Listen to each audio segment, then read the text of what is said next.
I think you miscalculated on Newcastle game, but I think everyone knows the reality of where Man United are right now. They're mentally on the ropes. When you start banning journalists, it's a bad sign. That is like, we can't bear to hear what you guys have got to say right now.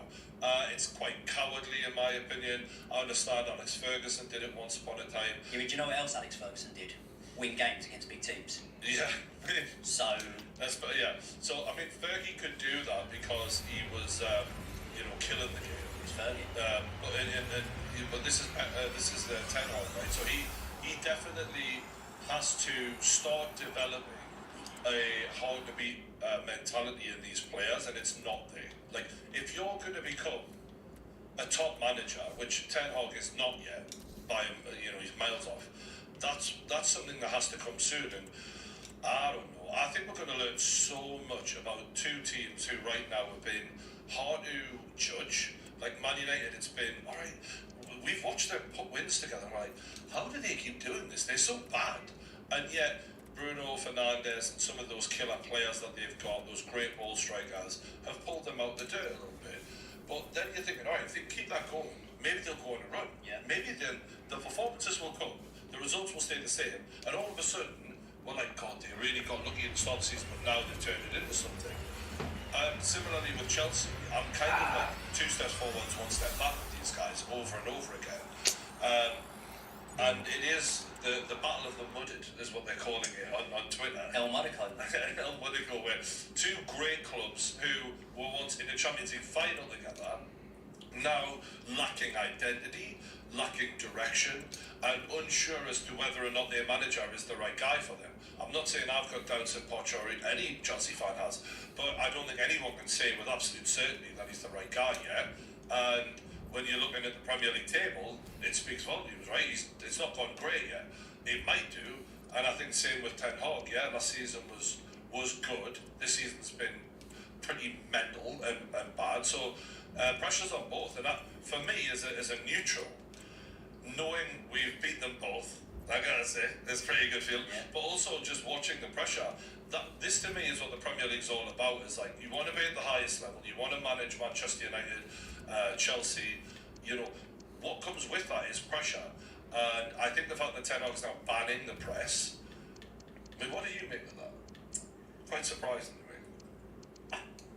Do you know what? Get myself in trouble with Man United fans here. Do you know what I don't like about the fact that he banned the press? Is because the story they printed is not a lie. It's clearly not a lie. He's lost half the dressing room. Like, you can't deny that. Think about it this way, right? Let's speak about Jadon Sancho, for example. I've worked in offices. I've worked on building firms. Worked in many different environments in my life, and ultimately, as much as we put the glitz and glam on Premier League footballers, professional footballers, it for them is a job and it is a workplace. Now let me cast my mind back to when I worked on site, right?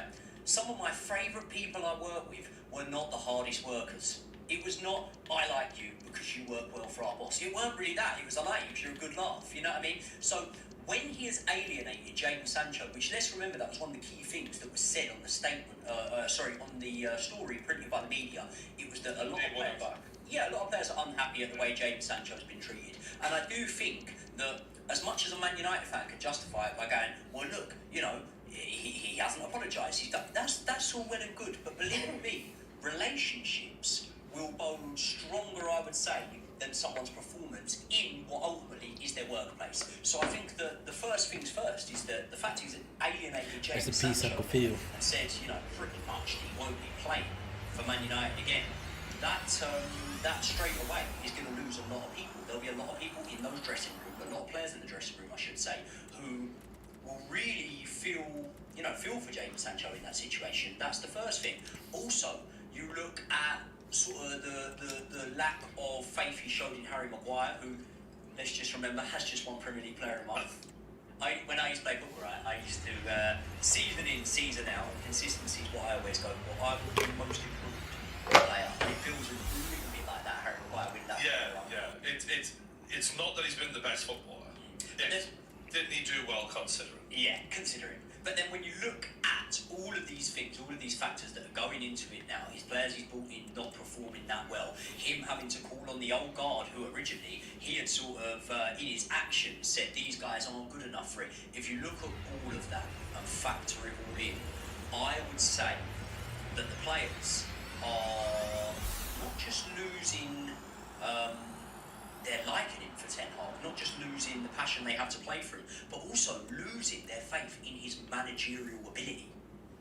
Yeah, I mean, I think that's the nail on the head. Everything else is sort of the sprinkling on the cake, right? Like, just had a friend text me, "You've never won Most Improved Player in your life." That's why I shut the eye on stream. Right, okay. Well, it's interesting that Manchester United fans are so devotedly siding with Ten Hag. And don't get me wrong, I'm not saying that they're wrong to do that, but you know when we watched the David Beckham documentary, did you seen that? Yep. Yeah. When Capello, went on the way he did with him, when what was the other guy, Glenn Hoddle, a lot of people were like, oh, can't believe he treated him that way.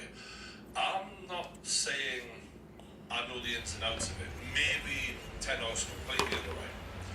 But if players are siding with Sancho and the product on the pitch isn't going well, it may be greyer than what people realise. There may be a part. I don't think Sancho's handled this well at all. I think Sancho could have worded that statement way better. If you were going to do a statement, it was very. The manager's talking shit. Like it was very strong, and maybe it was strong because he was right what he was saying. I don't know, but I think he could have worded it in a way that was a bit more like good guy and not fight fire with fire. He could have been a bit more classy about it and say, look, I feel really upset that the manager's questioned my dedication, always wanting to give 100% for Manchester United. I don't know why he's got the wrong end of the stick. It is disappointing because I feel like I am giving 100% and I'll continue to do so. And leave it at that. Do you know, you don't have to liberally say you're talking shit. I just need to read one of these super chats. Sorry, I'm just seeing a big note come up there. I want to get your two thoughts on Amazon. Should make this a permanent thing because $7.99 to watch every game, to Sky £50 to watch 3 games. I mean, the Amazon thing, shout out to you, bro, by the way, thanks for the super chat. It's a shame, it doesn't look like they're going to get any more after this. This will be, I've loved it. Yeah. Not just this time round, every time it's happened. I was sat at home watching a great match last night. No doubt about it, gunning for victory, the home side tonight. We're in North London, the home of every Arsenal. Saturday, 3 p.m. I'm Derek Ray, and with me here on the commentary box is Stuart Robson. And we've got action from the football battles coming right up. How's it going to go, Stuart? But you never noticed, did you not, watching the 3 p.m. Saturday kickoffs, because you're always a loyalty footballer. So, yeah, because we're football. Yeah, good job. No, it's ridiculous though, isn't it? But the stadium, Old Trafford, is filling up now. Let's look at the team sheets, right? We're going to talk about the starting lineups. Just before we go to that, just to finish off on Sancho, right? And I completely understand he could have handled himself with grace, but do you know when in life you don't give a fuck about the words coming out of your mouth? When you're telling the truth. Vianney. You don't know, do you? You don't. When you're telling the truth. Nice ball. Listen, if I'm trying to spin you a lie, I'll probably give you every single detail that's so unnecessary. You know, we watch a lot of stuff on serial killers and stuff like that. They're so calculated what they say. But when you're telling the truth, you don't care, mate. You just say whatever comes into your head because at the end of the day, you know the truth will prevail over time. And look, I've got to say, I do believe that James Sancho could handle himself better. But if Jadon Sancho, has printed what Albert said, I think that at least James Sancho believes he's not time for composure on the ball. Yeah, distributing it well. I respect the balls on him, but I just feel like I look at him and I go, you've let him win them. The attack fizzles out. You might have won the battle, but you haven't won the war because now you're sitting on the sidelines. You're going to fucking concerts and fucking playing FIFA. It looks like you don't care. Even if you do care, it doesn't look good. Now, there's reports coming out in the news of the referee wasn't going to let that go. He's like a beast. I don't know if you've seen the quotes or whatever, but this has been drip fed out. So I think the point that Sancho's wanting to get across is if you do something, it's still fit. So ready when you are. And maybe he is, but also part of the problem is if you go head to head with a footballer and he's a top player and he's performing like one, well then as a manager it's a lot harder to win. The reason Ten Hag got a lot of support was because people look at Sancho, even KG who is drinking the Man United Kool-Aid, was like, I can't name a great Sancho performance. You know, I can't do that. So for him, I think it was like, the proof's in the pudding. You haven't been performing and now you don't even want to play it, or you're not wanting to take it on the chin from the manager.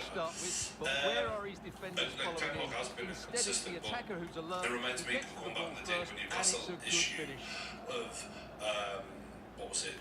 Ruud Gullit, do you remember Ruud Gullit? Yeah. Ruud Gullit dropped. Well, a Ruud Gullit dropped. and a throw-in coming up. Ruud Gullit dropped Shearer and Duncan Ferguson, and Getting forward. basically there was absolute tyranny going on.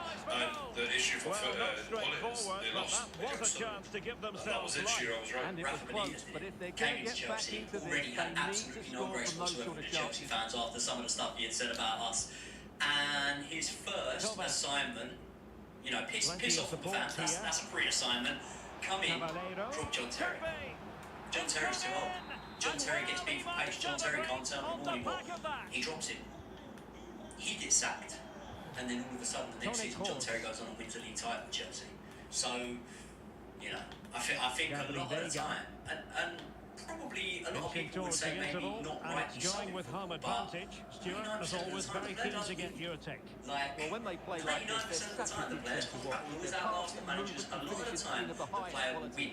If they continue to play at this pace for the rest of the game, who knows how many they could score. 100%. I think that Jadon Sancho would have not acted the way he acted if he didn't already have And there's the delivery. that one, it was going to go his sort of way, and two, I might be the first to voice it, but I ain't the first to feel it. Do you know what I mean? I don't think he's the groundbreaker there of going, Ten Hag's fella's a bit of a twat, isn't he? Like, I think that there's been murmurings in the dressing room, there's been certain things where he's behind the scenes, maybe falling out of players, and Jadon Sancho's the first one we know about. But whenever we speak to people inside, you know, you'll always hear different stories that we didn't realise. John O'Mckel's podcast recently has exposed a lot of the stories behind, obviously, Chelsea's time. It's John O'Mckel's just dropped the podcast. Yeah, all of a sudden we'll tell him. Dropped the podcast and spilled the beans. Yeah, it's cool, isn't it? Yeah. I haven't heard much of it, but... Yeah. Off and So how do I running feel again about as the we Colwell reflect upon an captaincy eye-catching first half from display Nathan? from Arsenal. We were reading, so we read that it was Raheem Sterling who was the captain.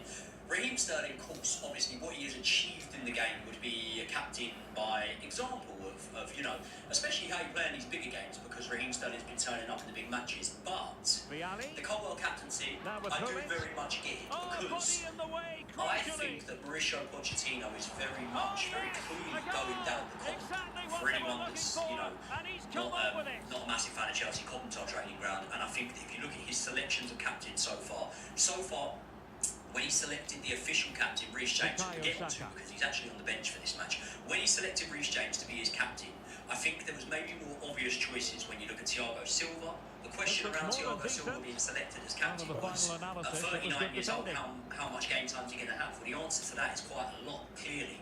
But he didn't select Thiago Silva, he didn't select Ben Chilwell.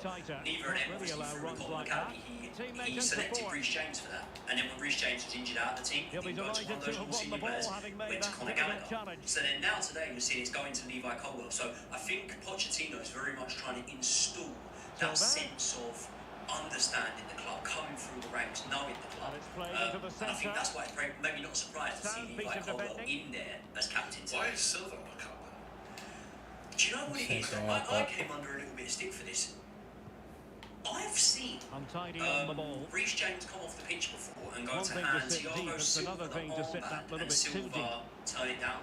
Like, I don't know whether that was my interpretation, I was wrong on that, but I have seen that before. So I just sort of think that Thiago Silva maybe would rather just focus on his game without being the captain. Let's remember, he doesn't speak very good English at all, Thiago Silva, for a guy that's been over here quite a few years now.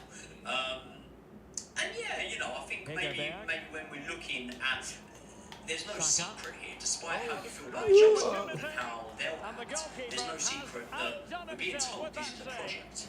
And if you're appointing a project-style captain, or at least giving the armband to one in this game, you're going to go Levi Colwill over Silva, because Levi Colwill signed a new contract. He's here for the foreseeable future, and there's every indication that you know, this could be Silva's last season with us. Someone said Chelsea don't have many leaders. I know that's something me and you have been talking about lately. Just going to read the team sheets out. We've got Onana in goal for Manchester United, Delors, Lindelof, Maguire, Shaw as a back four, change there because Shaw was centre back against Newcastle. McTominay and Amrabat in midfield, Anthony, Bruno Fernandes, Garnacho as the three behind the striker of Højlund, Marcus Rashford was dropped. For Chelsea, Jackson, Mudryk, Palmer, Raheem Sterling as a three. Interesting, obviously we've got the suspended captain from last week, Enzo Fernandez and Caicedo in the middle, Cucurella, Colwell, Silva, Disasi and Sanchez make up the defence and the keeper.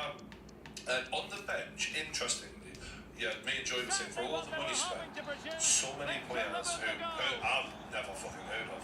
Like, it actually reminds me of the Newcastle bench right now, aside from Reece James, Broja and Buddy Shield. Reece James dropped. After the last 15 Plus, minutes I of action. actually inadvertently called it in a video. I said in the video that, you know, Pochettino is the sort of manager who I think will always immediately go for what the fan base thinks. So there's been certain times when the fan base has been quite vocal about certain players being dropped, certain players being brought in. And when Reece James obviously came out of the team through that suspension after the red card against Newcastle, I wasn't so sure that Pochettino would immediately put Reece James back in there. Now, hopefully, it doesn't get proven as a mistake, because I do very much think that we can do with a Reece James on the pitch, and obviously we will see him off the bench at some point. But at the same time, I think that the standard you set, the bar you sort of raised as a manager is very important for not only the fan base to know what your expectations are, but also the players to buy into it. And I do think that if you look at Axel Disasi, for example, who had a good game against Brighton, you then go, oh, okay, if I'm dropping you straight away from Reece James, that player knows that I can come on and perform out of my skin. Not that Axel Disasi did, but, you know, hypothetically, I can come on and perform out of my skin. And ultimately, it doesn't really matter, because when the main man comes back in, we'll lose my spot anyway. Well, apparently James might have knee pain as well, so I don't. Wouldn't surprise me. I know he's all back. A few years have been banging on about this call out. I'm not going to go into that, because that's exactly what is wanted from me. So I'll deal with that now. Let's just cheers. I'm enjoying the game. Chelsea are about to kick off. Manchester United at home. We're going to see whose season can turn a corner tonight. I'm very much looking forward to it. Josh is at home, so I better text him, because he's the one who's actually doing the score counter. So I've got to tell him to stick the fucking score counter on. I know one thing that Josh will be absolutely buzzing about, and that is him seeing his poster boy, his man Mikhailo Mudryk on the pitch. And I think that in this game here, I was looking at the Mudryk inclusion, and every indication was that if Mudryk starts where he normally starts, he's going to be coming up against Wan-Bissaka. And I was nervous about that, you know, because I was thinking, you know what, I don't know how much luck Mudryk is going to have against Wan-Bissaka. Yeah. Wan-Bissaka, for whatever you want to say about him going forward, I would say in the Premier League, he's probably, for me, I'd say top 5 in one-to-one defensive right backs. I'm really surprised Ten Hag's dropped Wan-Bissaka, but I think he's made a mistake, because I think he's gone, yeah, Wan-Bissaka got cooked in the last game, but I'm like, yeah, but he was up against, Nutmeg, Jacqueline Meggs, Maguire. But you know what, I was saying this to you before, Brian, like, when you look at a team sheet and it doesn't make that much sense to you, do you know how you make it make sense? You basically realise that manager is not picking what he thinks is the strongest team, he's picking what he thinks is the team he can get a tune out of. And it says it all, like, there's absolutely no doubt. You're so right about who can I actually motivate at this point, because, but again, yeah, he got cooked, Wan-Bissaka got cooked by Gordon, but like every fullback has been, aside from that, Wan-Bissaka's a good defender. Like, I think Delo, I'm a bit meh on him. Like, when he was brought in, I think it was Mourinho who brought him in. He was kind of supposed to be this big time, you know, one for the future. Not been anything like that for me. Like, Man United immediately trying to put some pressure on Chelsea in the final third. Yeah, Delo brings it forward though, crosses. Oh, nice little effort from Bruno. I tell you what, Bruno's just had a shot from range here, about 25 yards out. One thing that I was vocal about before this match is making sure at every given opportunity today we test Man United's goalkeeper, because there's one thing. Listen, everyone's you ain't got to shoot. You can pass one at a minute testing, but do you know what it is like? I think that a lot has been made of Onana, and I think rightly so, a lot's been made of him. But one thing I would say, when I'm literally just looking at his goalkeeping ability, What the hell? when Onana does make a save, my God, he puts the ball back into a dangerous area. And I think that if you're able all the time, straight in front of him. So if you're a Mikhailo Mudryk, not that Jackson doesn't know this himself, but you get your arm around Jackson before this match and you say, by the way, mate, I'm going to have a pop from range a few times, so please follow it in. Man United on the attack. Oh, save! Oh, fucking hell, Sanchez. Shot by Garnacho and Sancho gets Sanchez. Was that Højlund who had the shot there? Was it Højlund? I thought it was. Yeah, that's Højlund. Ball over the top to Højlund, and he hit it early, which was very clever actually. Luckily, Sanchez got down quick enough. Good save. We spoke about stats being deceiving a few times. I do genuinely think they are a bit deceiving with Højlund, because he's not scored in the Premier League yet. He's done alright in the Champions League, but you know he's not scored in the Premier League. He's not even assisted in the Premier League, I don't think. But actually, on the eye, you look at him sometimes and you think, God, you have got a bit about you. Like you surely when it happens for you, you know, it could be under a different manager at this rate, but it will start to come good. I do think Højlund is definitely one that the fan base, despite the lack of goals in the league so far, are still probably sat there very confident about. Yeah, when I watch Højlund, I see bags of potential. I actually wish Newcastle had him. I think he'd be such a good striker, like for us, where he actually gets a bit more service and probably good coaching. I think the main thing with Man United, with him, is it's never Pulled into the box. You see the desire from him. That he has the desire. He knows where to be. I put his lack of Premier League goals down to the shit service. Because the wingers at Manchester United, Anthony, how many assists has he got? Rashford, how many assists has he got? They're his favourites. They've been Ten Hag's two favourites, and only recently has Garnacho managed to creep in because of the lack of quality from those two. A warm welcome to you, and thanks for joining us for another game live on EATV. I'm Guy Mowbray, and I'm joined by the former Bruno England striker Fernandes, Steve even this Smith season, for commentary. hasn't been And at his hopefully best. we've got some I mean, he's hit goals and some drama on the beautiful way. goals, It's last big minute trouble, jobs, and they but take on the Bruno Arsenal. Fernandes playing the through balls that we used to see, he hasn't been like that. And if you even look at the top 5 through ball players in the Premier League, Bruno Fernandes isn't in there. There is a Bruno in there. There is, and he's number 1, baby. Garnacho. Thank you very much. Garnacho. First 5 minutes of this game so far, Man United have started off like they've got the bit between their teeth, to be fair. So I think they've started off quite well in this game. And let's have it right, like, despite the narrative going into this game, Man United, as much as Chelsea and Man United on the attack here, doing a good job of As applying much- pressure yeah, there, we are, getting right their here. opponents It's dancing. McTominay. This looks a promising move Oh, from and it's Arsenal. another corner. Oh, they were Chelsea getting got a dig interested here. there, as but much not as we anymore. were looking Man United before this game, and we were thinking, right, it's almost a boiling point at Old Trafford at the moment. Crisis. Ten Hag is banned in the media, and normally when the story starts to unfold in this way, it only ever goes one way after this. The Man United players, if they're not buying into that narrative, we're looking at Chelsea at the moment and thinking, hold on, these boys are massively there to be got at. You know, we're shipping goals at this moment in time. Every match you're in is an entertaining one, and as much as, you know, Arsenal fans might beg to differ after yesterday's performance, I tell you what, when you're looking at moving up the league, sometimes you don't want to be in that. I think both teams are thinking the same thing. Both teams look a bit vulnerable here. Checking a penalty here on the VAR. He's gone over to the screen. Fucking hell, really? Oh, It didn't look like it. This might be the first time you've seen someone go over the screen and nothing given, but I don't know. From the angle I seen, it didn't look like, oh, it's a stamp on the foot. That's accidental. Not getting close enough here. Oh, come on. You're not. It's Old Trafford. Set up the chance. Oh, that's bollocks. That That is bollocks, that. Come on. Beat his man here. What is football Arsenal becoming regain now? possession. You can't accidentally slip over a player's foot. That's not deliberate. There's absolutely no doubt in my mind. I mean, it's taken a while, but there's no doubt in my mind. And that's nicely won to It's stay off after the threat. ball is played, though.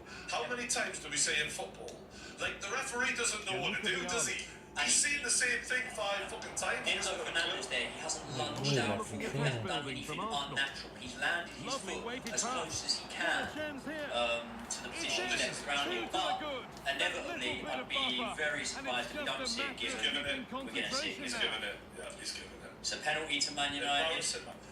I'm sorry, but this is what have happened to clear and look. I haven't got. I know people think I hate Man United or whatever, but I'm just here to watch the fucking game. Nicely here. And for me, clear and obvious, that is one of those things that can just happen when you run into a penalty box. You're late in.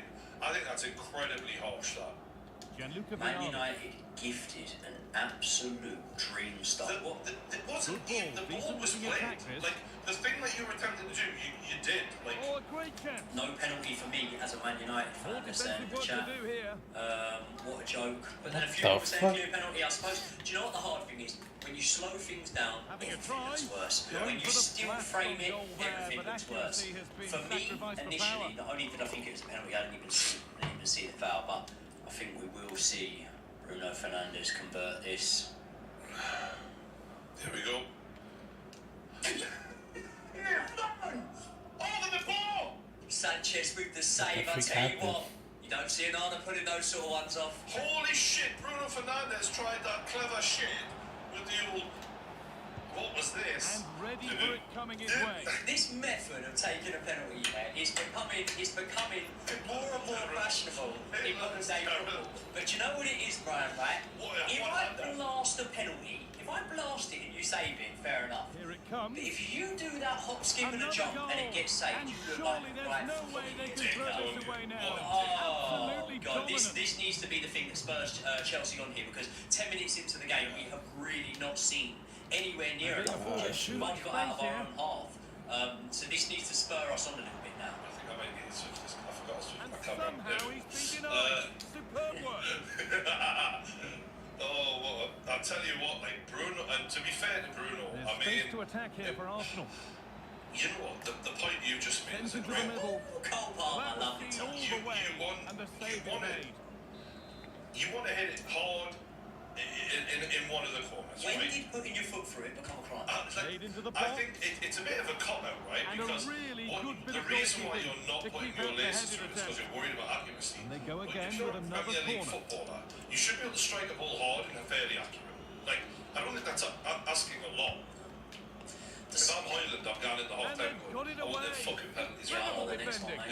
Yeah. I think despite the missed penalty, of course, it's going to be raised eyebrows there. But Man United fans will be fairly confident their start to this game. Do you know what though? Like, from playing Man United, the longer you go on top without scoring, the more you think, oh, fuck, it's not what I do here. And I just wonder, like, mentally, how that's going to impact.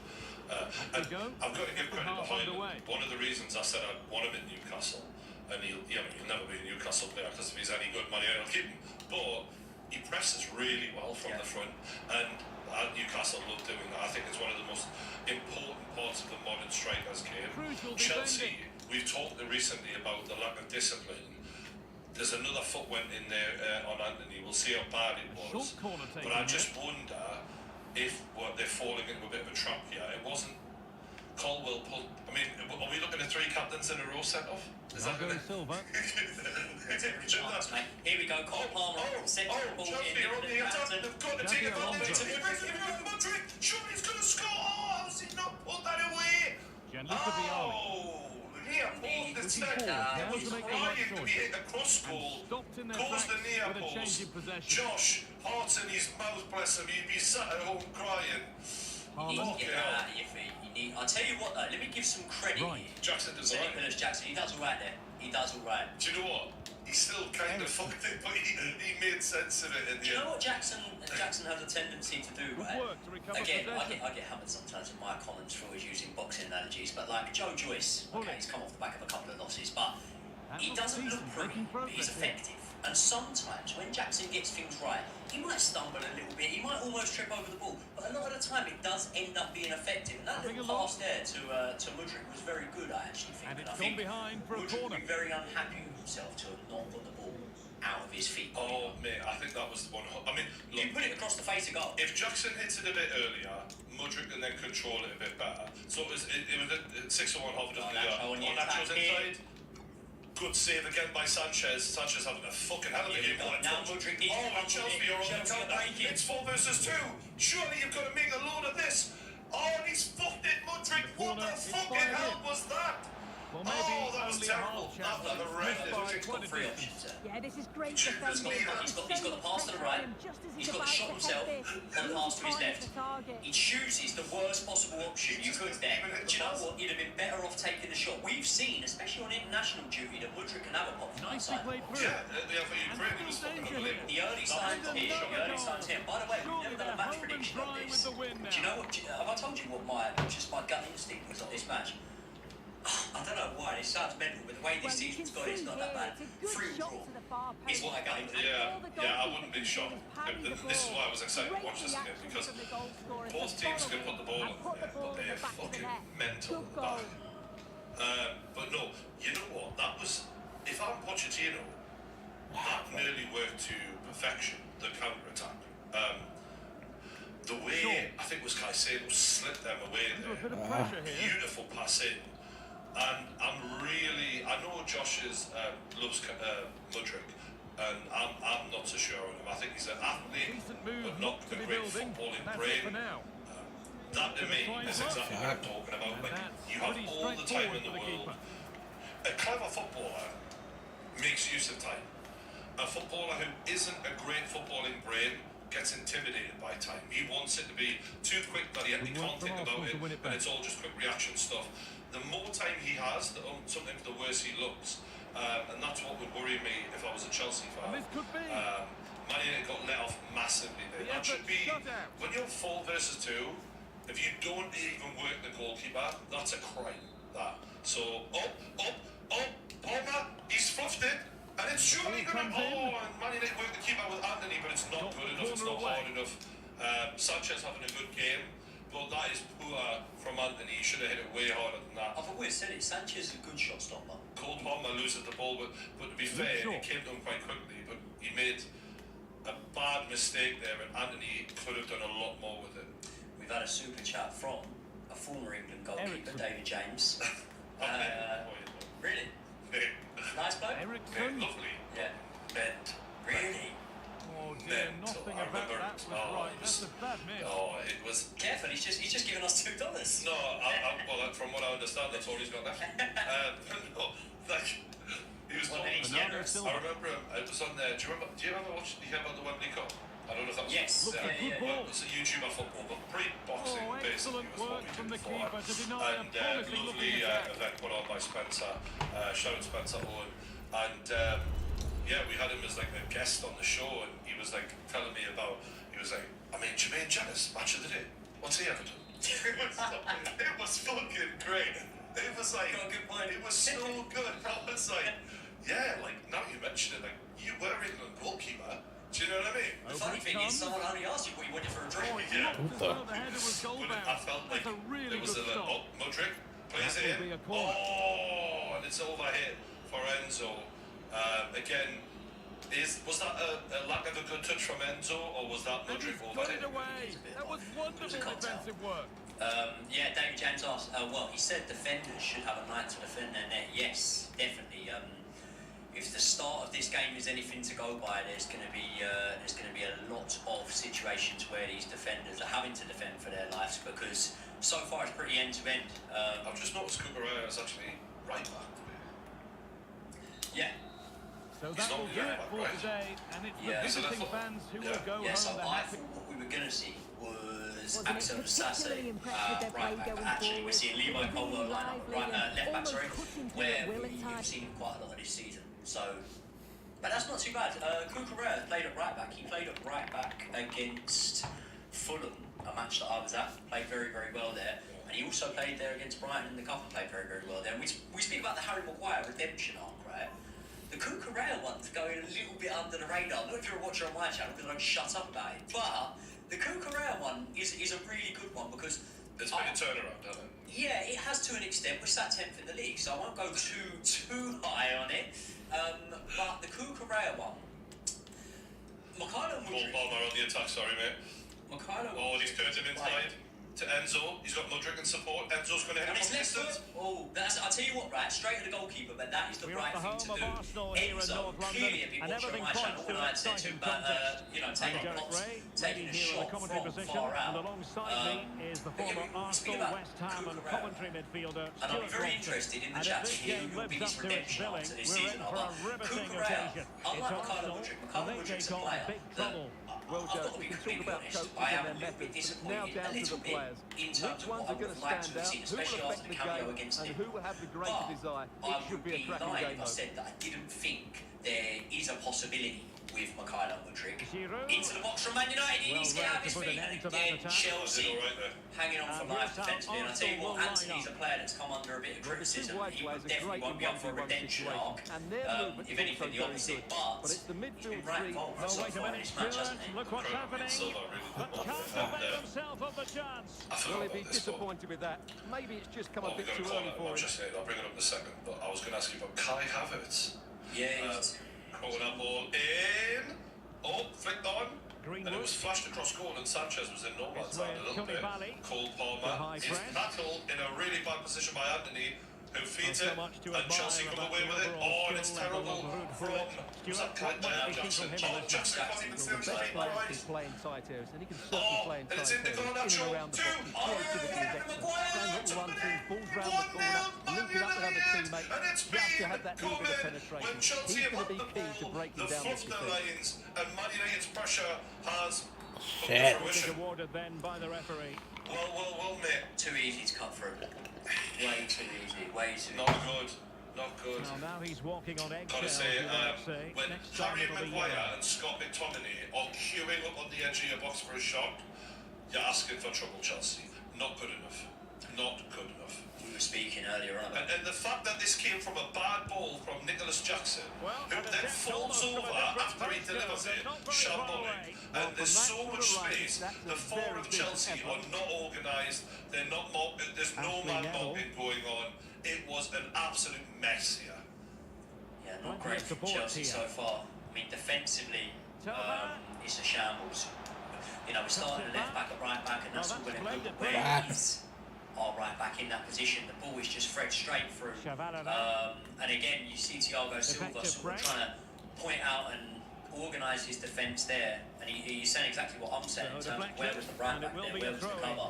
This is the thing with Chelsea. But at the also, moment. only four defenders in the box at the time. Now, Les Menus. when you're getting attacked on like that, you've got solid midfielders in the centre of the park. You're on the counter attack right now. It's Nicholas Jackson inside. Oh, and he pisses it about it. Now with It's Les another Menus. bad pass. That's Mudryk and Nicholas Patient Jackson build-up now, as they who try are to key fancy areas for something. Chelsea. Will he finish? Fuck is going on? Really rifling that one in, and he Yeah, didn't I miss was by much. advocate of maybe starting Amanda Broker in this match. You did, yeah, you said that. And this Pretty was much, something that riled people up. And let's remember we're 20 minutes into the game. Man United, very much in my opinion, the team that are on top, although we've had chances. Successfully got But past him. I do think What a that vital when I was looking intervention. at Amanda Broha in this game so far, the point I was trying to make was Nicholas Jackson, given the amount of Hartman, opportunities good he's bit of had, closing down. hasn't done anything so far to tell me that he's levels above Amanda Broha. And Amanda Broha, despite obviously the injury setbacks and beaten whatnot, when he easily has here. been on the field, he's had some important moments for us. You know, he scored against God Fulham. damn, what the He got the fuck? penalty late on And danger against averted Manchester for now. City. And he is a player that is strong, physical, and give defences some problems. So I would have liked to have seen him start this match, Now with especially Vialli. when we've also got to remember La madre, bro. Nicholas Jackson got to the African Cup of Nations in about 3 weeks' time, and you're looking at that and you're thinking, well, when he goes, unless we play Nkunku in the 9 all of a sudden, who at the minute still not even fit to make on, the man. bench, we're going to have to rely on Amanda Broha. We've seen Nicholas Jackson give the ball away Quite badly happy to from sit goal. deep, but We've that seen can him have its in risk. front of goal look completely discombobulated. Vialli. as in, if I was a Chelsea fan at this point, I think Nicholas Jackson is borderline an Onana level signing. Like because when he makes mistakes, they're so horrendous. What the I'm fuck are gonna you pull my doing? hair out and I'm not even supporting the club. But one thing I would be disappointed for right now, and this is a bit of a concern, is Chelsea have two very, very good midfielders that they spent a lot of money on. What the Who fuck are can't these control football passes? much. In multiple games of football now I've watched them struggle to control the game. Fair enough, right? Against Man City, it's Man City. But against Manchester United, if I was to look at the weakest part of their squad, looking at Amrabat and McTominay, it would be that midfield. And for me, Chelsea are really struggling to slow the game down, keep a hold of the ball, and that midfield battle right now is being comfortably won by Manchester United. And at some point, pressure's going to start mounting on those boys to step up, because, like, as much as we understand, like, price tags are just that, right? Like, the price tag of a player does not mean you're guaranteed quality. And in fact, we know that because when you look at all of the £100 million players, I think only one of them, or two of them, arguably, has gone well. That's like Grealish and Declan Rice, and even Grealish isn't exactly setting the world on fire. So, money isn't automatic guarantee, but in this game, I need to see more from Enzo and what's his name? Sorry, Caicedo. Ironically, I think that when you look at Nicholas Jackson, the comparison to Onana, I think the thing with that is Man United got rid of the word club legend is too far. I think it was a hell of a servant. But yeah, a real servant to the club in David De Gea. Not only that, Onana was brought in and he was sort of credited before the ball was kicked as being the part of the puzzle that was going to give Man United a completely different dynamic, being able to play out from the back. Nicholas Jackson has a magnifying glass shone on him because of the Nkunku injury. And because the reason I say that is, if you look at Mauricio Pochettino, right, I think that there's every chance that Mauricio Pochettino had planned to play this season with Nkunku at number 9 or playing a false 9 system. And maybe Nicholas Jackson was almost an afterthought for Pochettino. But when the situation arose that Nkunku was out from injury, and Amrabat was coming back from a long-term injury that is very hard to recover from, then the light is thrust onto Nicholas Jackson. It's like, okay, you've come in for, today's market, I'm not going to say cheap, but not a massive amount, 30-odd million. And all of a sudden you're looked at as the number 9, and here Jackson goes, and it's a good layoff. Oh, it's a penalty! It's a penalty! It's got to be a penalty! He's not giving it! Oh, I thought it was a penalty. Let's VAR that then. Let's see it go both ways. Oh, wow. Now they've given a free kick, so this is now the opportunity to have a look at the VAR. We are going to see the replay. He turns Lindelof, who clips the feet of Sterling. That angle wasn't great. He touches the feet. Is it enough though? It's soft. It would be soft, but I do think. And the referees confirmed they told him to me, and I'll let you know. So we'll see. I do think it wasn't the level of contact. If you were a Chelsea fan, if you're not watching this, you're wanting a bit more contact to guarantee the penalty, and it doesn't look like they've given it. Mind you, it looked like a penalty in real time. Yeah, it looked bad. It looked bad at the time. Yeah, never a penalty, says the chat. In real time, it did look that way to me, but the level of contact was minimal. What I will say about Jackson, although I'm giving him a hard time, he's winning the ball back a lot for a striker. Like, it's very rare you see a striker win the ball back this much. So yeah, he's doing well in that sense. And so takes the foul. And eventually Just a into the little tumble on his own. I feel like That could have gone anywhere once it hit the woodwork, but they've got away with it here. Enzo and Caicedo need another man in the middle. You know how Newcastle play with three. Listen, they need a Conor Gallagher. Ironically, it's sent off in the last match, but they really do need a Conor Gallagher. And when we looked at the Man United midfield, obviously, Bobby Maino's come into the team and come under a lot of praise, actually. When we looked at that Man United midfield, one of the things we were saying before the game is they've gone for legs in there, really. Sofiane Amrabat has had a couple of bad performances as a Man United player, but So far in this game, I think this is probably the best I've seen him play in the first 20-25 odd minutes of this game. And McTominay, we know what we're getting from him this season. This is one of the reasons why Ten Hag can rely on the likes of Scott McTominay and Luke Shaw or Harry Maguire, because at the end of the day, the way these guys see themselves is they do see themselves staying at Man United. They see themselves outstaying the manager a lot of the time. So he's gone for people who play for the club, even if they don't play for him. And speaking of the devil, the Red Devil, Scott McTominay, lovely bit of football to Dillon. Too much space down the wings. Again, falls to Garnacho. He's going to try and look for someone in the middle. Plays it. Oh, and it's fantastic from Garnacho. But Hoyle can't get on the end of it. Chelsea, again, getting carved open. And you see this with the goal, right? You have 4 defenders in the middle, but no one covering, not enough covering the wings at times. Just disorganised. We've got to call it for what it is. Chelsea can't defend to save their lives. Our defence is awful.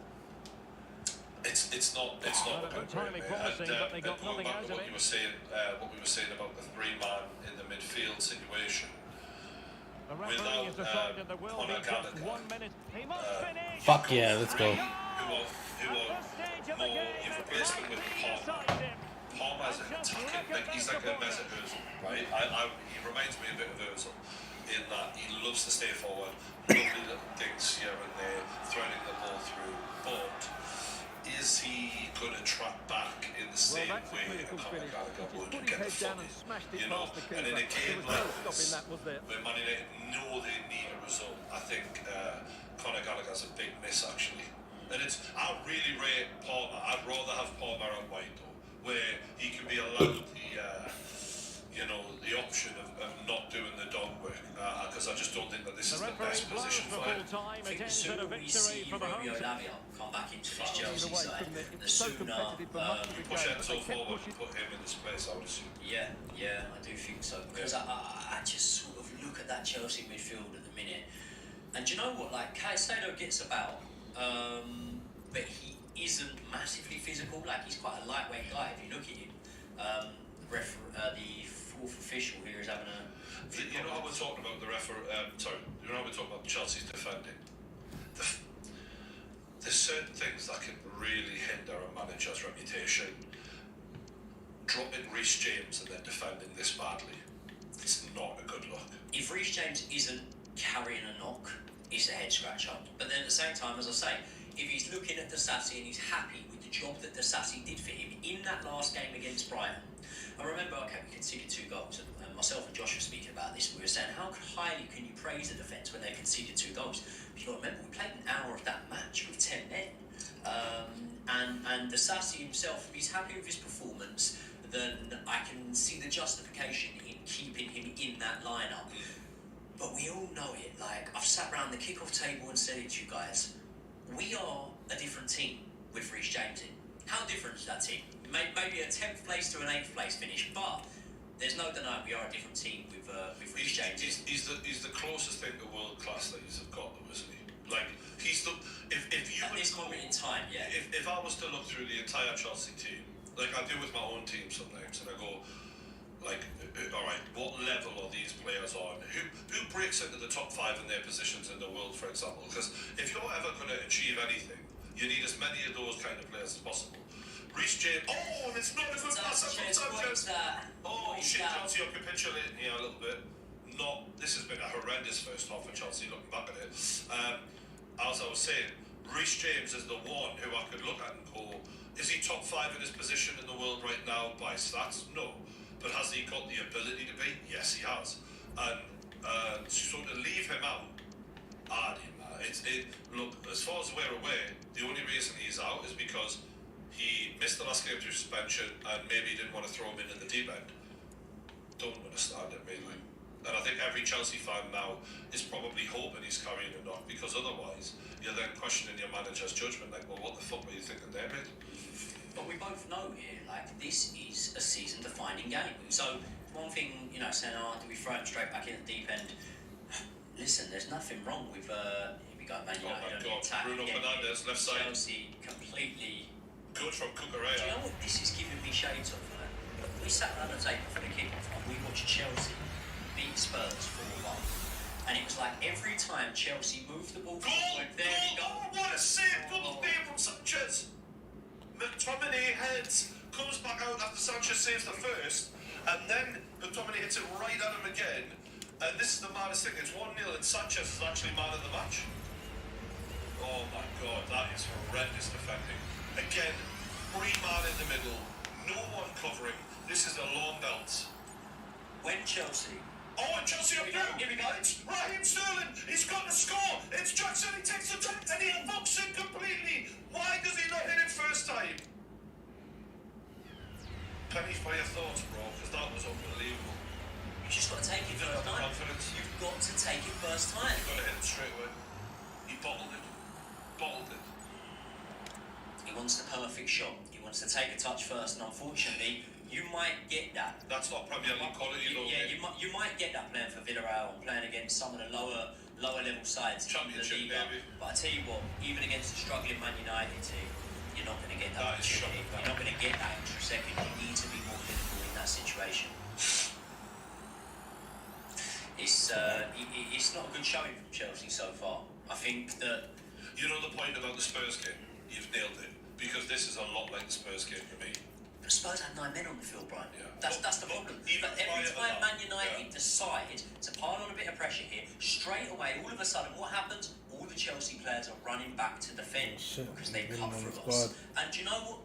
The thing is, people are gonna. We're getting a lot of stick on the kick-off at the minute. For in my opinion, calling it out is that. Do you know what the worst problem is? Man United haven't been that good. They've not been that good. Not been electric, have they?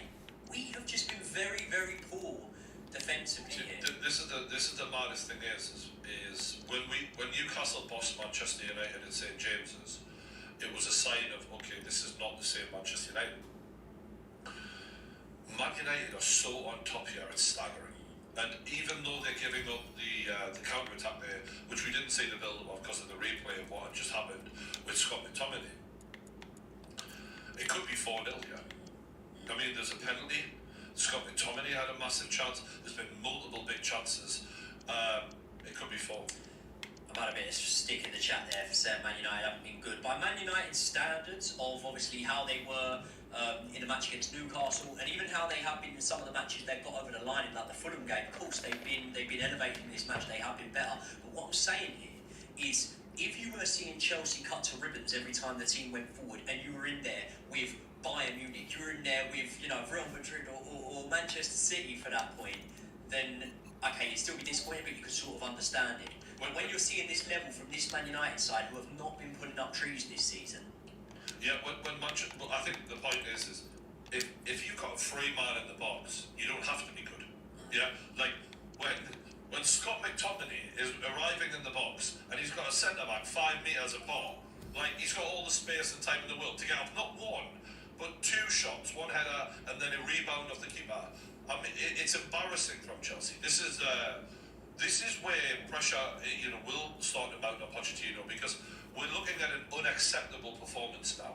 We're not looking at teams not gelling, yada yada yada. Certain things under a manager, they supersede the current problems. Like, you can get away with we're building for the future, yada yada yada, but you can't do that when it's embarrassing. Yeah, like you can get away with, like Eddie Howe had a few losses here and there in his first season with Newcastle. Fine, but you've got to get through those periods. But this is a bit embarrassing so far for Chelsea in a game where everyone was quite hopeful, and that was the run here from Raheem Sterling from deep. It was a hell of a run from Sterling, and unfortunately, You've just got to put your left foot through that. This is the moment where you look at Jackson in this game, giving the ball away carelessly. Don't get me wrong, he's done all right in terms of winning it back. Oh, and it's Mudryk. And another real chance. Get out his feet in time. Oh, wow. Mudryk and Jackson for me are so similar in the fact that they're trying, they're athletic, but technically there's major questions. Not good enough again. I mean, he got the shot away, but I'm thinking at least work the keeper. I mean, both men there showing a lack of a weak foot. Nicholas Jackson didn't want to take the chance on his left foot when it rolls across. Mudryk wants to take it on his right and ends up bringing it wide. Yeah. And this is the problem, and it comes back to the point I was making when I was saying about Man United not being that good here. We've got to remember, right? Chelsea have had the opportunities here. Man United are playing well and they're playing better than they have been, but they are there to potentially be got at. Otherwise, we wouldn't have had the opportunities we've had so far. But Chelsea are just not showing any of that killer instinct. If there's one thing that Chelsea can take, a bit positive from is when you've gone forward, Man United look a shambles as well. It's just that you're not going forward enough, and you're giving the ball away horrendously under not a lot of pressure. One of the problems here I'm seeing is it's probably no secret to anyone watching. Cole Palmer's not having the greatest game in a Chelsea shirt so far, but I think his responsibility with the lack of obviously having Conor Gallagher in that midfield is heightened in terms of he's having to do the running, and he's having to do a lot more here than he usually is having to do, and I think that's hindering him. Scott McTominay's gone down injured. We'll see how bad this looks. To be fair to him, I don't think that anyone's done anything to him.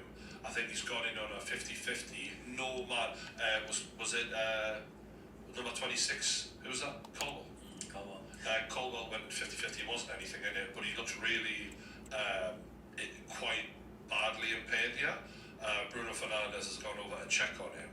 I mean, to be fair to McTominay, he's had a really solid game here, and I think his effort levels have been fantastic.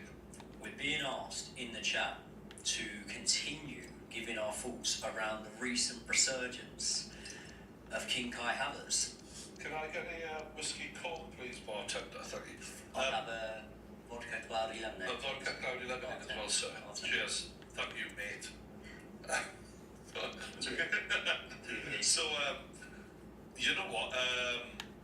I'll let the Chelsea man take this one because you've seen him through a lot of ups and downs. Yep. You obviously didn't expect it to go well from Arsenal. And look, is it going great for him? I don't know. What do you make of this? I think that the team you're playing in, and this sounds very ignorant and sort of almost a dumbed down way of saying things, but the team that you're playing in is going to make a massive difference. Because when you're calling on someone to lead a team that, let's say for example, last season finished mid-table, compared to when you're in a team with, guys that are going for the title, your performances are going to be elevated, I think. I think Mykhailo Mudryk, we're looking at him now and we're saying he's been subpar, but let's not forget that Arsenal were in for Mudryk. And do I believe, regardless of the actual manager being able to bring it out of him, if Mudryk is in an Arsenal team, has he shown a little bit more than what he has in his Chelsea team by now? I'd say yeah. So I think that Kai Havertz's recent goal record is looking pretty good, and the Arsenal fans are warming to him. And one thing that Kai Havertz does do, and this is something Arteta shouted him out for, is he shows a lot of fight when you ask him to. But I just don't think, and I could be wrong here, but if Arsenal fans are hanging their hat on Kai Havertz to be a man that's delivering 20 goal involvements per season, I don't think you're going to get that from Kai Havertz, because I do think that he runs hot and cold, and you won't have a massive level of consistency for him. But, you can't deny the fact, thank you very much, bartender, that in his last few games, he's looking good for Arsenal. He's doing well. I'm very like. Is he doing £65 million worth of well? Because, how much did you sign Anthony Gordon for? 40. Seems like a bargain now, that. Send them some more, if anything. They are struggling. No, real talk. We're playing Everton tomorrow, and I'm interested to see how that goes. Do you think Everton will get out of it, by the way? Because I'm looking at it, and I'm going, Sheffield United are down, without a doubt. Yeah. Burnley, you should be looking at and saying, well, you guys are down too. But the problem with Burnley is they do show glimpses of easier on-the-eye football and identity, or more glimpses, I should say, than Sheffield United do. But if you're just looking purely at results, you're saying Burnley are down as well. Oh, God, it's terrible. Another poorly timed tackle from Caicedo there, and he's going to get himself from... Is it? Oh, no, it's just from... I'm looking at it and I'm saying Luton Town, Luton are real decent, Luton are performing to a good level for what they've got in their ranks. They've got Andros Townsend on the field, you know what I mean? I would bet Everton do go with it. At the expense of? Either Luton or Forest or Bournemouth right now. Sorry to give you a vague answer. I think Luton are the most likely casualty. I could be wrong. thought they defended with everything against Arsenal, and I was actually impressed. Like, I was like, fuck me, you put a real effort in here. But when I'm looking at the goal difference, and you see that Everton have conceded 10 less goals than Luton, that's not an accident. That's Sean Dyche, motherfucker. Yeah. I mean, the guy. I'm interested to see how they go in against us tomorrow, because I think it's going to be a hard game at Goodison. And Anthony Gordon factor is a fun one. Like, he's literally an academy guy. I don't know if he was a Liverpool fan, but played for I think he may well have kind been, of the opposite of Jamie Carragher. Yes. And he had this whole thing of when he left there, I think some of the fans were like giving him shit. I'm pretty sure he was driving this big old car, and they got this roadblock there, and they were giving his fucking car a load of crap or whatever, like giving him shit. And I think that there won't be. I think he'll celebrate if he scores against them. I think it's, and I think it's not even just a little bit. I think they made it. I think the Everton fans made it horrible for him to leave, and I think he'll rub it in. Well, I look at our game against Brighton on the weekend, and obviously we took, it's no secret, probably half of Brighton's team, including a couple of managers at the time. But when And good evening to you from this beautifully appointed stadium, the home of Arsenal here in North London. My name is Derek Ray, and sitting alongside me, ready to provide all the analysis, I is say Stuart don't celebrate in And for with the months, game just and moments he away now, was running the this really midfield ought at to be Brighton, a so superb I do watch. think that It's it comes down to Arsenal, and personal they take preference. on If I'm Team of the Andy Year. I'm Thanks, Derek. celebrating. Well, both I'm managers celebrating will because be reminding their you know what it players is. of starting the game You quickly, can't. pinning the If opposition the back, fans are giving you playing the stick, ball you're within forward your right and to regaining celebrate. possession as It's quickly like as you possible. having a Hopefully we get a really massive good go at game the here. missus and saying, yeah, you don't take care of yourself, and she goes, you put on a few pounds too, and you Here's go, how Arsenal will line up. you know what I mean? You Well, can't the have it way both it's ways. like, You really can't have it both Like, ways. fans are like, and the we're right so time to come fucking infield stupid, right? to support the centre forward. So yeah, If they can do I that, agree. they'll poach in front through. No doubt Interestingly, about that. Oh, Stuart, in terms of how come on. good is Anthony Well, Gordon, how I think close that is was that? the real Inches away. one. I'm not sure, like right now, like I'm looking and going, like you made a really good comparison on the kickoff the other day about Wayne Rooney, Euro 20. Here we go, Cole Palmer. Cole Palmer got the chance to get the shot away. Alonso!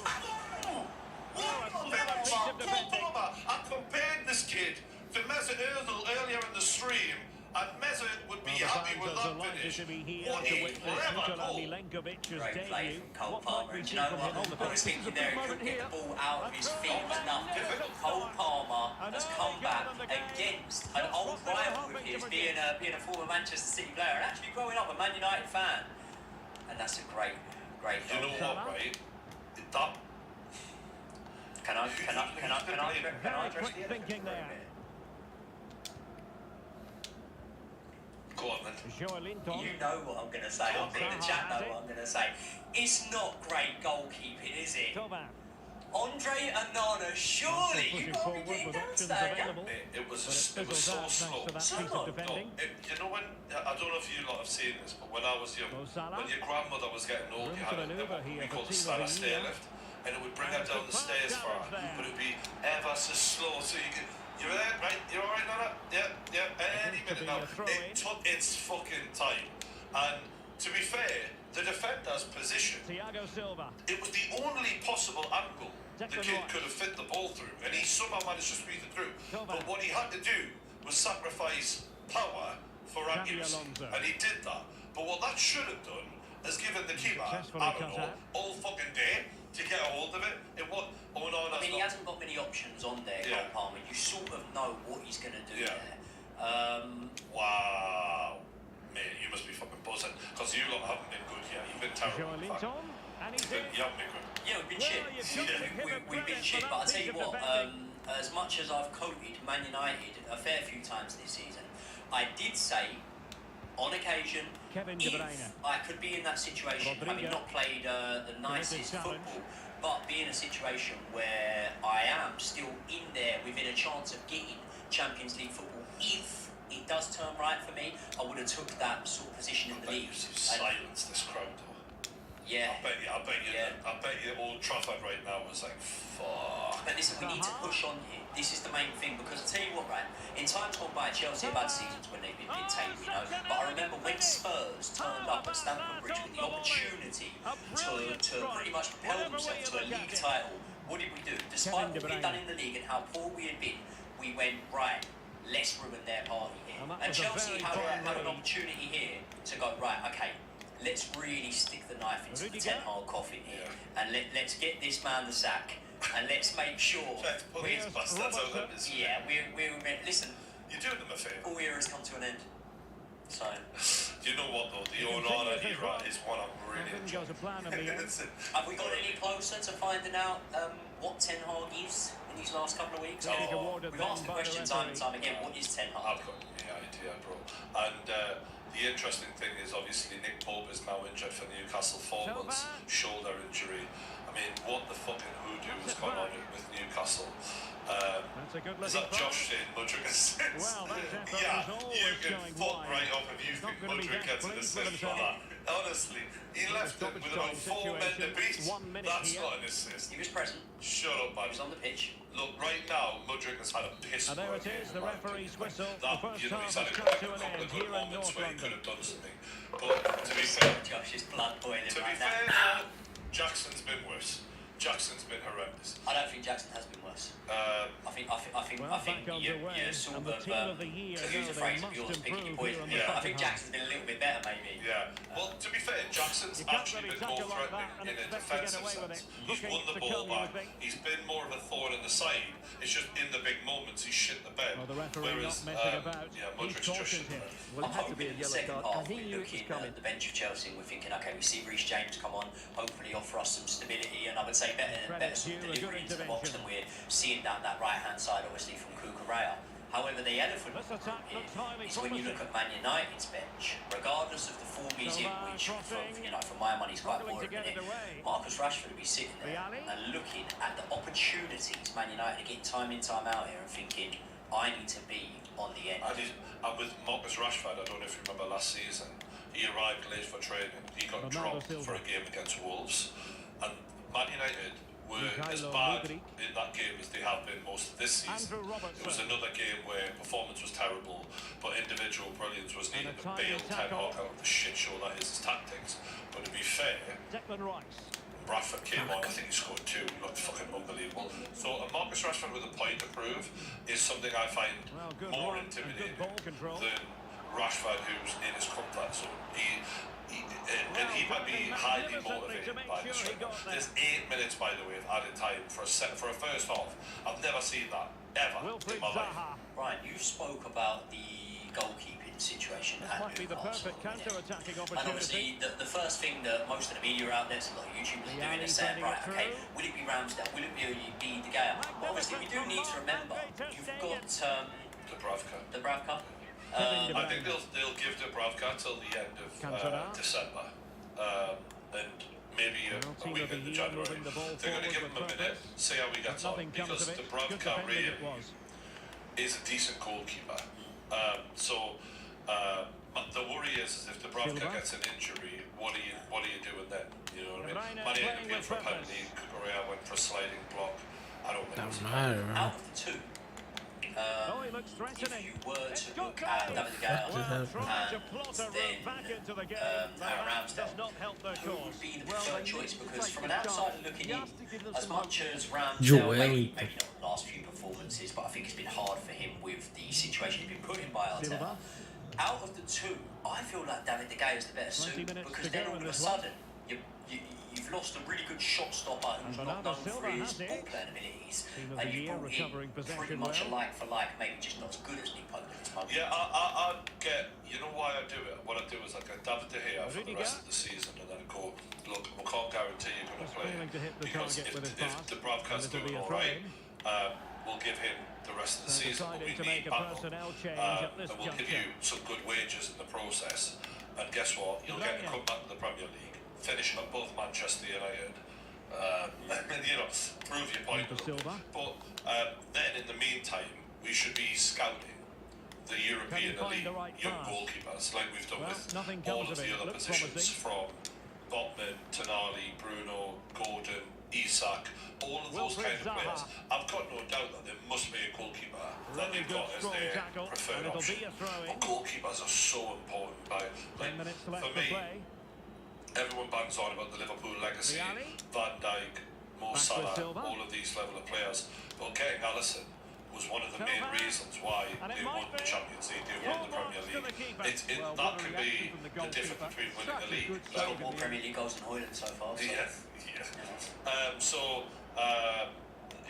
But if we're not ready to sign that guy, whoever he might be, then get a De Gea in and go, look, let's use the next 4 to 5 months and make sure we've got some top quality. Look, Nick Pope isn't a good footballing goalkeeper either, but he's a shot stopper.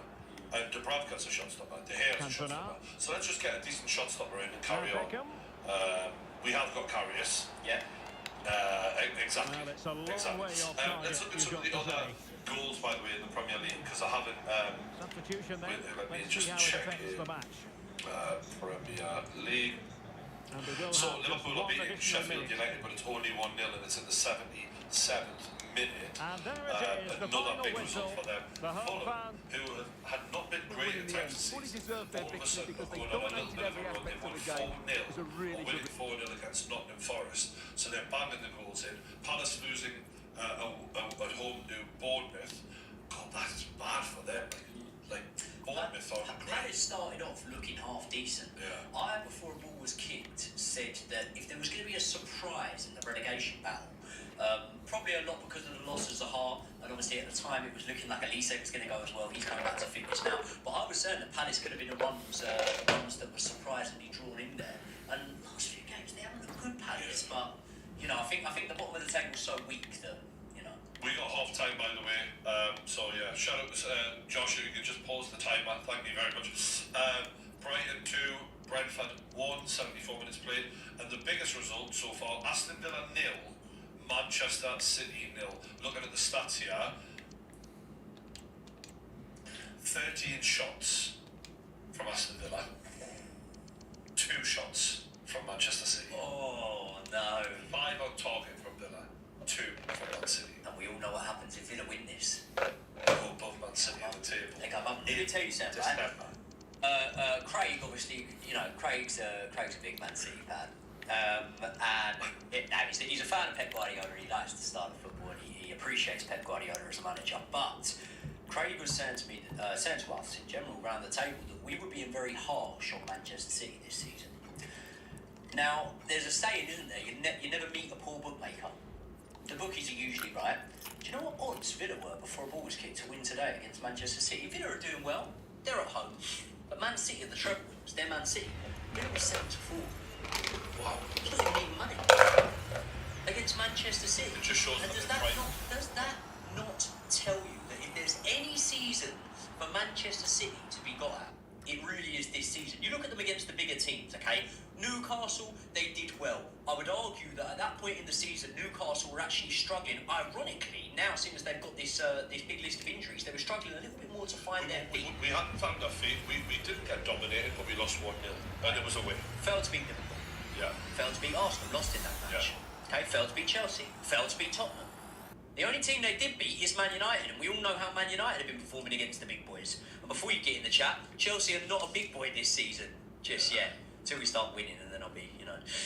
But yeah, what I'm saying is, you're looking at Manchester City so far, and obviously sprinkle in amongst that, obviously the loss to Wolves, and a couple of other results that maybe haven't gone their way.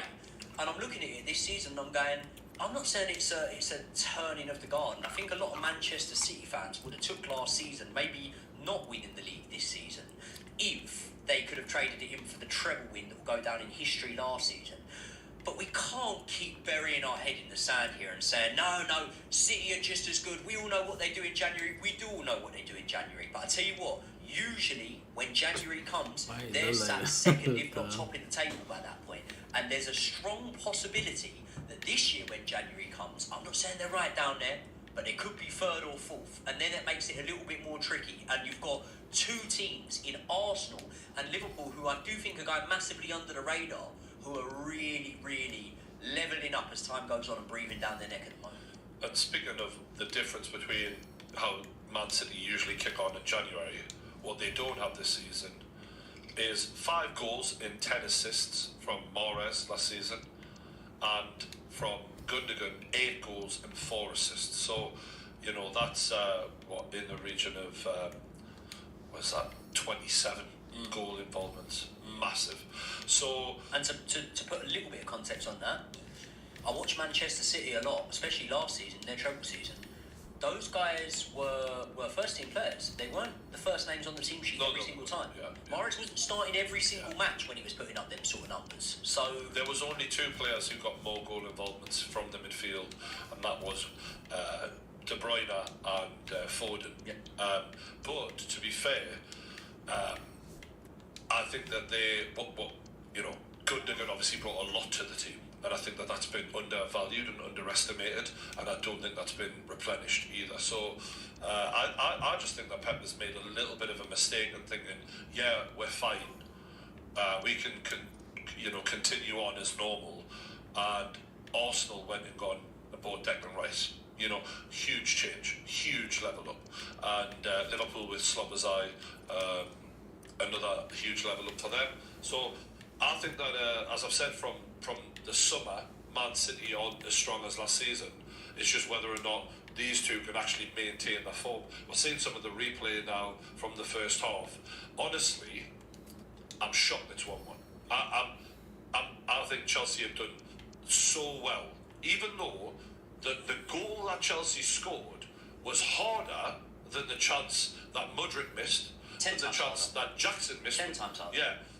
But that shows the quality of Cole Palmer, and Joey's been singing his praises all year, so he knows more than anyone. Chelsea can't come out in the second half and let it carry on the way it did in the first half, though. No, Mauricio Pochettino really needs to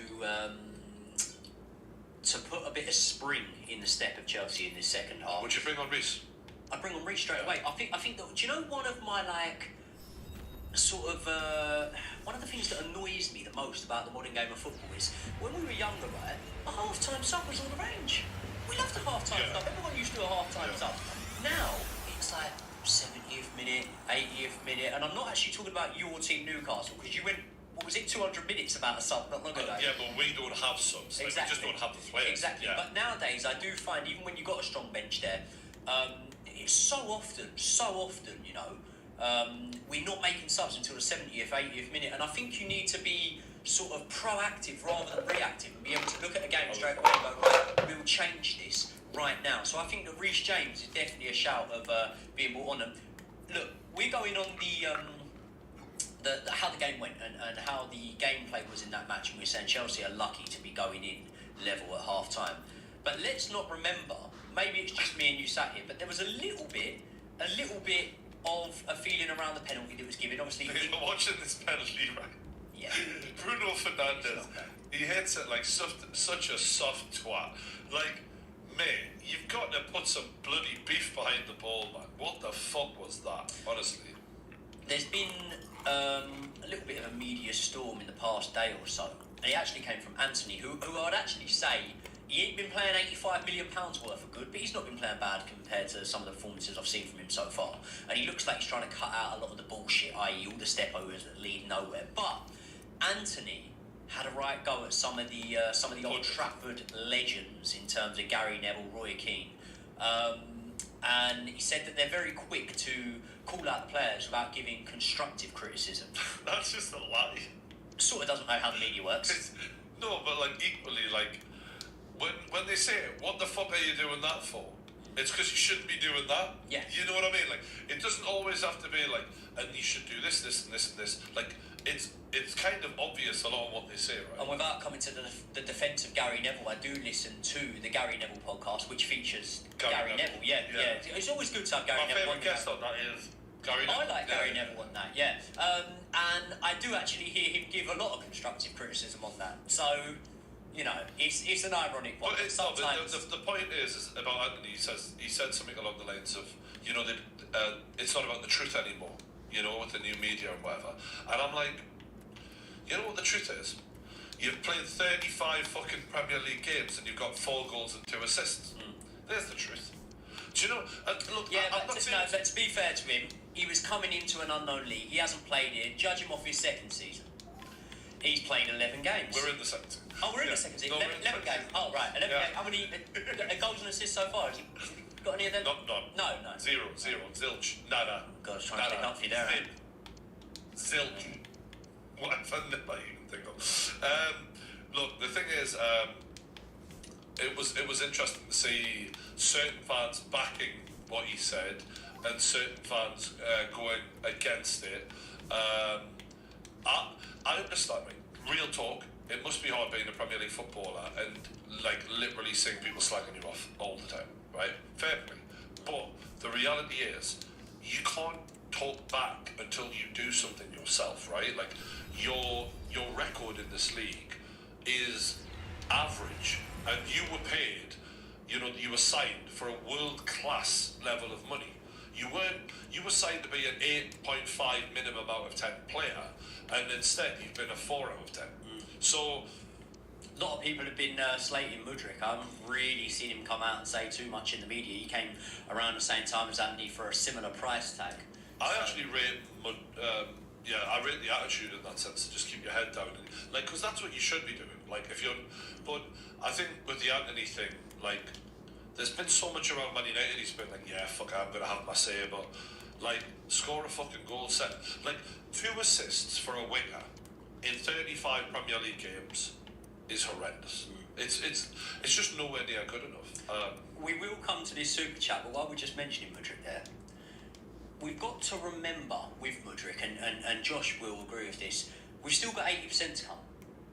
We've only seen 20% of Mudryk so far, haven't we? I remember that. He said that recently. He went, oh, you know, you've only seen 20% of me. And I thought, well, yeah, we'll pay you 20% of your wages then. But you don't help yourself, mate, do you? You really don't. Imagine that. Imagine I came on the kickoff for the first time, and afterwards I went, I was only 20%. You're like, what? Cheers, mate. Best. It's just mental, isn't it? Like, we're looking at the goal from Palmer. What a beautiful... He needs a little bit more credit for this. I've been watching it on the slow-mo a few times. And I tell you what, the first touch is good to control the ball. And actually, do you know what? I look at what the defender's doing there in Lindelof, and I actually think he's defended quite well. Oh, he has. I think That's what impressed me about the goal. He's done what you would It's ask only from a defender. Onana who's fucked it. Yeah, but at the same time, it's you got to give Cole Palmer the praise here for going right. You saw the weakness, which was the guy and Anna between the sticks, and you did go to place that shot in the bottom corner. And some would say he's only a penalty merchant, but you know. Assist tonight, Anthony 0, Mudryk 1 from Josh Aveste. Yes, Josh. Yes, well done. Well done. I don't remember the pass. It wasn't important because it was all Cole Palmer. But yeah. What is your all-time best Prem team? I don't know whether he's going position for position with that, but if we're on about an actual side, I think I'm going to have a massive bias, and I'm always going to say the first Jose Mourinho Chelsea side. When I look at goals conceded, when I look at the fact that the Arsenal, Mourinho one, the Arsenal invincible side gets so much credit, real credit. But what a lot of people sort of fail to remember about that Chelsea side is, in another season where VAR existed, we probably go invincible too, because we lost one match that whole season. Goes under the radar. Was that the 16 goals conceded all season? Yeah, 16 goals. Yeah. I personally think the Mourinho Chelsea side is probably the best I've seen. Yeah, maybe. Yeah. So that 16 goals, I came under a bit of stick for that as well, because in the video I said, oh, Man United, they conceded 15 goals in the group stage. Mourinho's Chelsea only conceded that in one season. A lot of people were quick to point out to me, 16 goals they conceded. They conceded, some Chelsea fan, you are, do you know why I wasn't counting the goals? So I was at the matches celebrating them, mate, yeah? You was drunk. Okay. What's your first footballing memory? I like this one. Decky's shout out. What's your memory, mate? Earliest one? 1999. At a match, yeah. I wasn't at the match, no. What's your first match memory? So the first game I went to was Chelsea against Southampton. I think it's been about 2002, so I've been about 8 years old at the time. And we pumped them. We won well. I think we won about 4-0 at the time. But yeah, that was the first sort of one. And I'm quite lucky to have just seen the sort of end of that Chelsea side. With the likes of Zola, Gus Poyet, Di Matteo, Vialli, but they were in my very, very early days. The first real Chelsea side I started supporting would have been just before, maybe 2 seasons before the takeover, when we obviously had strike partnership with Idager Johnson, Jimmy Floyd, Hasselbank, and obviously some real good memories there. I remind people time in, time out, 5 trophies in 5 years before Abramovich came. But yeah, that'd be it for me. What about yourself? I was going to try and find you the goal, but I'll do it another time. 1997, Newcastle FA Cup game, because they were the cheaper ones, and we played Charlton Athletic at home, and it was 1-1, went into extra time. That was the year that Shearer signed. So his first year for Newcastle from Blackburn, and we went into the extra time. I want to say 112 minutes, something like that. Free kick, 20 yards, 25 yards out. Shearer steps up, January, could barely even see the goal from where he was, whacks it in the top corner, and I was so short that everything went black because people were jumping up in front of us and I couldn't see anything. And that same problem now. Yeah, it was fucking mad. It was, but I remember just being like, my hero, he scored in my first game, and when I went, my whole hope was, I hope I see Alan Shearer score a goal. So yeah, he delivered, and that was it. Like, funny enough, speaking of Charlton, right, we're talking about memories here. I often tell people of a match I went to, Chelsea played Charlton, and we played on sand. We didn't have grass that day on the pitch. We played on sand. Was right? that Stamford Beach? It was Stamford Beach. I remember that. Yeah, I had a cocktail in the hand. And we played on sand. And then whenever I tell that story to people, they go, "How old are you?" They're thinking like you live about. Yeah. Actually, it was the year before. Was that Violi era? No, it wasn't. It was 1 year before Roman Abramovich signed. 2003, 4-1. Chelsea beat them. Played the whole match on sand. And when I tell that story, quite often people think I'm talking shit. And I don't blame them because most of the time I am. But on that one occasion, there was a period where Stamford Bridge was so being refurbed that it looked like a beach. It was so sandy. It was mad. Yeah, one of the things Chelsea did, and someone will be able to tell me because I can't remember why we did this, but this is why Chelsea would struggle to move stadium, is because the fans own the pitch. So like, I own a bit of the pitch, my dad owns a bit of the pitch, Yeah. and we used to have a thing called the pitch holders dinner, and it would be like a dining thing where, by the way, sorry, I've just got to cut this story short. Fulham are about to go for their all-time biggest Premier League win here at home at Craven Cottage to Sheffield. Who are they playing? Nottingham Forest, sorry, because they're absolutely battering them 5-0 at half-time. Van Dijk, we've seen score one for Liverpool. Do you remember, or have you ever seen Van Dijk used to take free kicks? For he's actually can whack them. Yeah. I'm just keeping an eye on the Villa City game. Still the same. Speaking of stadiums, Newcastle are actually looking into improving our stadium. I think the issue is some of the surrounding area is like protected by, it's a national fucking treasure or whatever the fuck they want to call it, which is annoying because half of our quarter of our stadium is like massive, and the other half is still the old stadium. And I think to myself, imagine if the whole thing was the huge size. It looks really odd right now, and ideally we'd end up being level the whole thing up, but we're looking at modifying like another third of the stadium so that we can get more people in and make it even bigger. It's a great stadium, St James's Park, but I tell you what, for the away day fans, my God, you imagine me travelling up there without my glasses on, I can't see a thing. You sat in the gods. I kind of, if you think about it, it's good for the for the home fans. It's like we're all surrounding the players. Your fans are in the gods, doing no damage to your fans. Like, you're not galvanising your, like, Cole Palmer's on the run, plays into Enzo. Chelsea looking a little bit adventurous early on in the second half. One thing I will say is Reece James has been brought on at half time, so that's something I'm happy to see here. I'm surprised he didn't do it earlier because I think Poch has really got away with it there. That was a shocking decision on his part. Clearly, the fact that Reece James has been brought on at half time shows he wasn't carrying a knock. I don't care what anyone says. That didn't make any fucking sense. Someone said every word. Khalil says every word CR7 said about Ten Hag is true. I don't remember all of the quotes, but right now, if you've said something that isn't complimentary about Ten Hag,